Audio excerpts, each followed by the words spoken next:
Hi, did you know that about 40 million people in the United States suffer from diabetes? And out of those 40 million, 1 out of every 4, or 25%, are undiagnosed?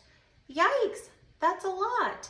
And did you know that 96 million people in America have pre-diabetes? And these are individuals 18 years of age and over. I'm Dr. Swathi Lorea Kuhn, and as part of Stroke Prevention Month and as part of this series, I'm going to be discussing how diabetes can increase your stroke risk. You might be wondering how you know if you have diabetes or how it's diagnosed. Well, there's different ways or tools to diagnose it. One of the most common and favored ways is by checking your hemoglobin A1C. That's a really big word, but it's checked very simply. So your hemoglobin A1C is the average of your sugar levels or your blood glucose over 3 months' time.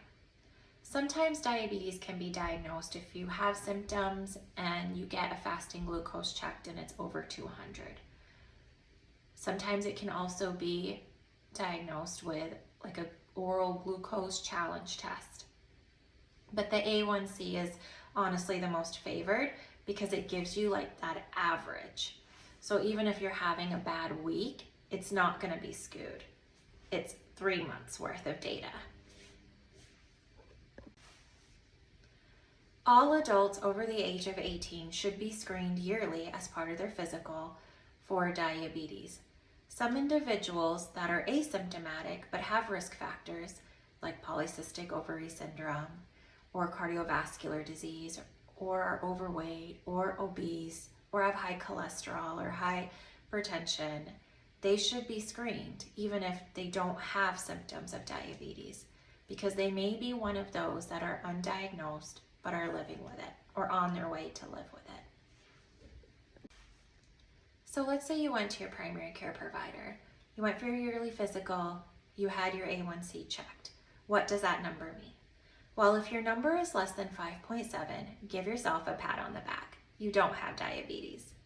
If your number is between 5.7 and 6.4, you should worry, because that means you're pre-diabetic or your risk of getting diabetes is increased. And that means that the blood glucose levels are higher than normal in your body. If you're over 6.4, so if you're 6.5 or higher, that means that you do have diabetes, and now we have to figure out what medications you might need. Now that we've talked about what the definition of diabetes is, let's talk about how it can cause stroke.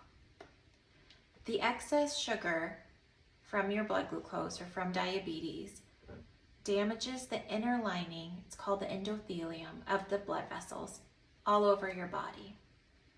That damage irritates that inner lining of your blood vessels and causes them to be inflamed. Kind of like if you have a cut on your skin and you have that redness and swelling. It happens on the inside of the blood vessels. That irritation of the blood vessels likes to promote plaque buildup. And a lot of times when someone has diabetes, they also have high cholesterol. So that means they have excess cholesterol also hanging out in their bloodstream. And so that excess cholesterol helps build the plaque formation. That plaque formation in the arteries all over your body then harden and form plaque and clot. That clot then can break off and go anywhere, including the brain, which is how it can cause stroke. Another thing that happens when you've got too much blood sugar going through your bloodstream is that it can promote hypertension or high blood pressure. That high blood pressure puts a strain in your heart as well, which can then help promote clot formation. And lastly, that excess blood sugar hanging out in your bloodstream can also cause increased thickness or viscosity, which is another way of also promoting clot formation in your heart. I hope you found this video informational and helpful.